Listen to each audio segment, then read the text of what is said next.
Bonjour frères et sœurs, soyez encouragés dans le nom de notre Seigneur et Sauveur Jésus-Christ de Nazareth. Je remercie le Seigneur pour l'inspiration qu'il me donne pour cette vidéo. L'incrédulité. L'incrédulité. Vous savez, le Seigneur depuis la nuit des temps lutte avec l'homme pour qu'il ait foi en lui. Et c'est vraiment ce que Dieu veut, c'est que l'homme puisse avoir foi en lui. Et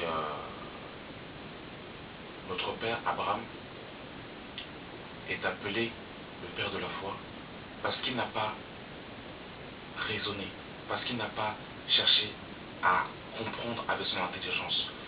Il a eu foi dans les paroles de l'Éternel et à cause de cet acte, il est appelé le père de la foi. Et Dieu a fait une très grande descendance par lui parce qu'il a eu la foi. Et malheureusement, beaucoup de personnages dans la Bible ont péri, ont dévié parce qu'ils n'avaient pas foi en Dieu. Et sous la grâce, c'est exactement ce qui se passe. Même pour des chrétiens qui se disent convertis, nés de nouveau. Leur problème est le suivant. C'est que Jésus est mort à la croix il y a 2000 ans. Mais que très peu de chrétiens ont foi en l'œuvre de la croix. C'est-à-dire qu'il y a une différence entre savoir que Jésus est mort à la croix et savoir ce qui s'est passé à la croix. Croire en l'œuvre de la croix. Mes frères et sœurs, c'est différent de croire et d'accepter que Jésus est mort à la croix. Lorsque nous regardons les branches chrétiennes, les catholiques, les témoins de Jéhovah, les évangélistes, les baptistes, et les orthodoxes et tout ce que vous voulez, tous ont cette approche que Jésus-Christ est mort à la croix, ou sur un poteau pour les témoins de Jéhovah.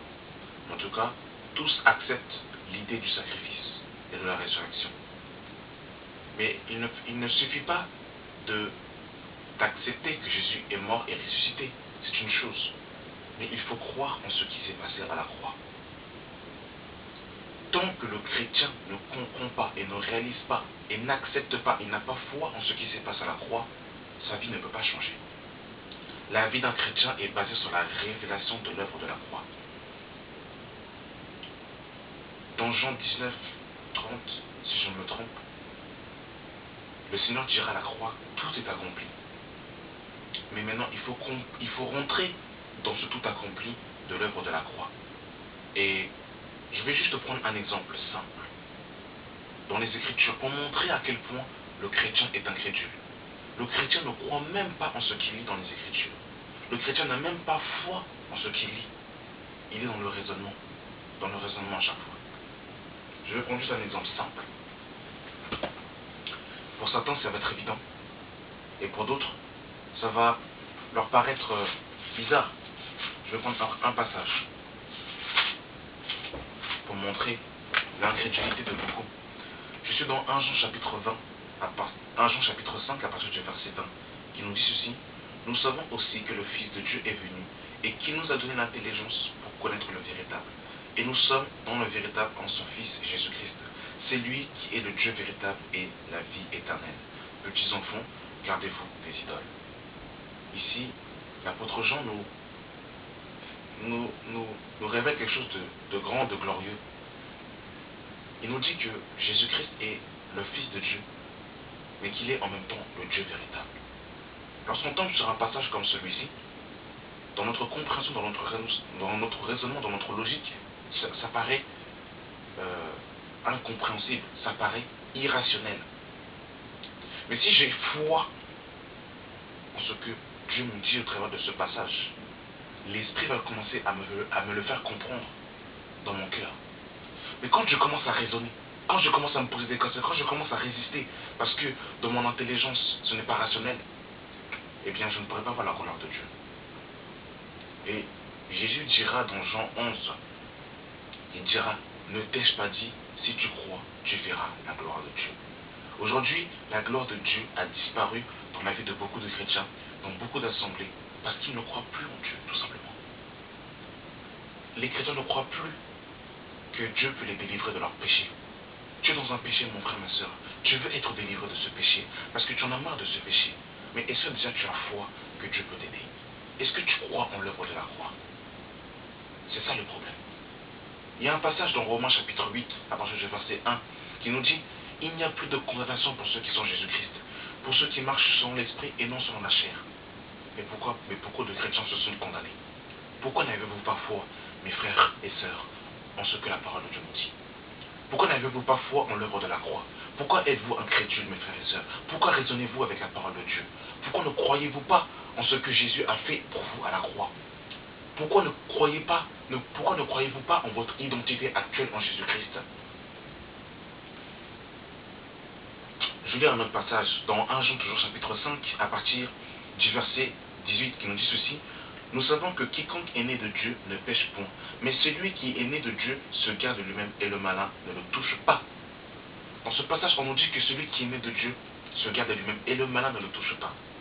Mais vous allez toujours voir des chrétiens qui vont toujours être dans la peur constante des démons, qui vont toujours être dans la peur des ténèbres, qui auront toujours cette crainte de dormir. Ils auront peur d'aller évangéliser parce qu'ils auront toujours cette menace, ils auront toujours l'impression d'être poursuivis par des démons, d'être attaqués. Oh, c'est triste. Pourquoi n'avez-vous pas foi en l'œuvre de la croix? C'est ça le problème du chrétien. Le chrétien ne croit plus en ce qui est écrit. Le chrétien ne croit plus que Dieu est capable de garder les Écritures. L'incrédulité. Quand une personne donne sa vie au Seigneur et elle a des problèmes par rapport à certaines choses, elle n'a plus foi que Dieu peut agir dans sa vie. Et ce qui est terrible, c'est que Dieu agit selon notre foi, selon la mesure de notre foi. Si tu crois à Dieu à 10%, alors tu verras la gloire de Dieu à 10%. Tu veux que Dieu touche ta famille, mais est-ce que tu as foi est-ce que tu as foi en Dieu? Prier est une chose, avoir foi en est une autre. On peut prier pendant 4 heures et ne même pas avoir foi en notre prière. On peut imposer les mains à un malade et ne même pas avoir foi. Voilà pourquoi est-ce que les actes des apôtres sont devenus un mythe. Parce qu'il y a l'incrédulité. L'incrédulité. Je vais lire un passage, mes frères et sœurs, dans Matthieu chapitre 13, à partir du verset 53. Lorsque Jésus eut achevé ses paraboles, il partit de là. S'étant rendu dans sa patrie, il enseigna dans la synagogue, de sorte que ceux qui l'entendaient étaient étonnés et disaient: d'où lui vient cette sagesse et ces miracles? N'est-ce pas le fils du charpentier? N'est-ce pas Marie qui est sa mère, Jacques, Joseph, Simon et Jude? Ne sont-ils pas ses frères et ses sœurs? Ne sont-ils pas tous parmi nous? D'où lui viennent donc toutes ces choses? Et il était pour eux une occasion de chute. Mais Jésus leur dit: un prophète n'est méprisé que dans sa patrie et dans sa maison. Et il ne fut pas beaucoup de miracles dans ce lieu à cause de leur incrédulité. Oh mes frères et sœurs, je ne sais pas si vous vous rendez compte à quel point ce passage est terrible. Jésus est reparti dans sa patrie, il enseignait dans les synagogues. Mais bien les miracles, les miracles qu'il voyait, bien la sagesse qui émanait de Jésus. Mais ils n'ont regardé que alors à son apparence. Ils ont dit: mais n'est-ce pas le fils du charpentier? N'est-ce pas le fils de Marie? N'est-ce pas le frère de Jude et de Jacques? Ils l'ont méprisé à cause de son statut parce qu'ils l'avaient vu grandir.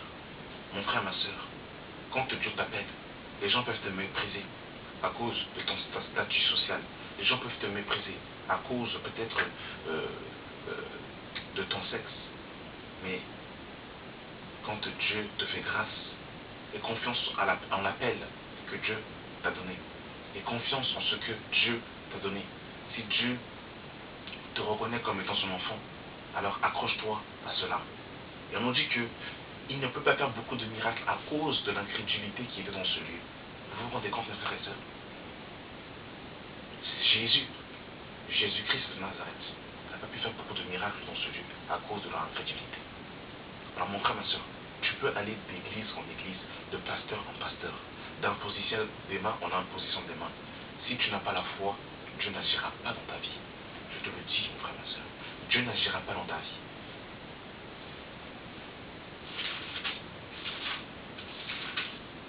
C'est pour ça que vous voyez des chrétiens aller de convention en convention, de séminaire en séminaire. Ils vont voir des pasteurs, le pasteur un tel, parce qu'ils n'ont plus foi sur que Dieu peut agir dans leur vie. Ils dépensent des millions, ils vont aux quatre coins du monde pour chercher une guérison, pour chercher réponse à leurs questions, parce qu'ils n'ont plus foi en Dieu, tout simplement. Et la parole de Dieu nous dira dans Matthieu chapitre 9, à partir du verset 27, « Étant parti de là, Jésus fut suivi par deux aveugles qui criaient, « Aie pitié de nous, fils de David. » Lorsqu'il fut arrivé à la maison, les aveugles s'approchèrent de lui, et Jésus leur répondit, « Croyez-vous que je puis faire cela ?» « Oui, Seigneur, lui répondit-il. Alors il leur toucha les yeux en disant, « Qu'il vous soit fait selon votre foi. » À chaque fois que vous remarquerez dans les évangiles, à chaque fois que quelqu'un était malade s'approchait de Jésus, Jésus lui posait toujours la question, « Que veux-tu que je fasse pour toi ?» Mais dans lui-même, il savait ce que ces hommes voulaient. Mais il voulait voir, en fait, il voulait voir s'ils avaient véritablement foi en lui. Et ces deux aveugles ont dit au Seigneur, nous voulons voir. Le Seigneur leur a dit, croyez-vous que je puisse faire cela pour vous? Est-ce que tu crois que Jésus est capable d'opérer dans ton problème, dans ta maladie, dans ta souffrance? Est-ce que tu as foi que Jésus peut agir? Si tu n'as pas foi, mon frère, ma soeur, on peut t'imposer les mains, on peut jeûner, prier pour toi là, il ne va rien se passer, tu vas rester comme ça, dans ton état. Et au verset 29, on nous dira, alors il leur toucha les yeux en disant, qu'il vous a fait selon votre foi. Et ce qui est terrible, c'est que Jésus ne leur a pas touché les yeux parce qu'il a vu qu'ils étaient malades, qu'ils étaient aveugles. Jésus n'a pas vu des aveugles, il est parti leur imposer les mains. Non. Jésus a laissé les aveugles venir à lui, bien qu'ils savaient qu'ils avaient besoin de la guérison. Oh mon frère, ma soeur, Dieu connaît ton problème, mais il veut que tu puisses venir plaider devant son trône et venir exposer son problème. Et à ce moment-là, il dira, crois-tu que je puisse faire cela pour toi? Et là, il pourra que tu une foi ferme. Et à partir de ce moment où tu auras foi, Dieu pourra agir dans ta vie. Et ce qui est terrible, c'est que Jésus leur répondra qu'il vous sera fait selon votre foi. Si tu as foi à 15%, Dieu agira dans ta vie à 15%.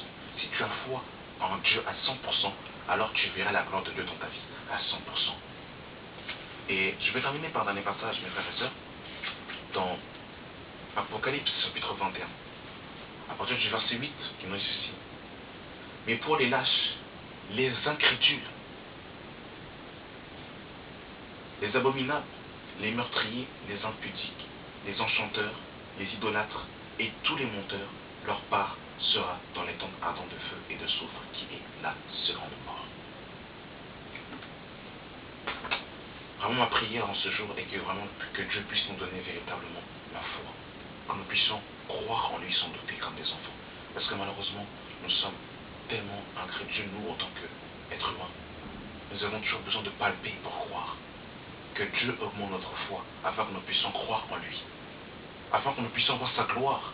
Afin que Actes des Apôtres ne soit pas un mythe. Merci d'avoir suivi cette vidéo. Je t'aime, mon frère, ma soeur. Et Dieu ne t'a pas oublié. Dieu ne t'a pas oublié. Et Dieu va régler ton problème si tu as foi en lui. Et courage, mon frère, ma soeur, car Jésus est avec toi tous les jours jusqu'à la fin des temps. Sois encouragé dans le nom de Jésus-Christ. Amen.